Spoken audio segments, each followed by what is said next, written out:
رمضان شهر تغل فيه الشياطين وتصفد فيه المرض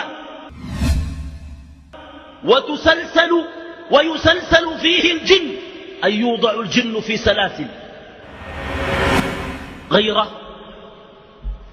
أن بعض الجن والشياطين من المسلمين يفسدون أكثر من فساد الشياطين أنفسهم، وأعني بذلك الفضائيات في رمضان. بشرى سارة لمشاهدينا في رمضان: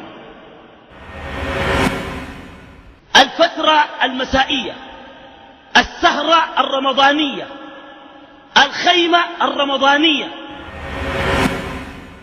كلها أغاني ومجون، بل أحيانا يفطر بعض الناس على أصوات الموسيقى وأنغام المجون في رمضان.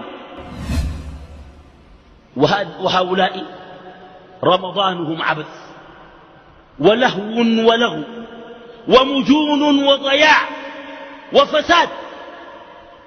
المسلسل الرمضاني وكان ما بكفي 30 يوم بيجيبوا مسلسلين 15 حلقة و14 حلقة، يقول لك مسلسل لرمضان. وفي فضائيات للأفلام خاصة في رمضان.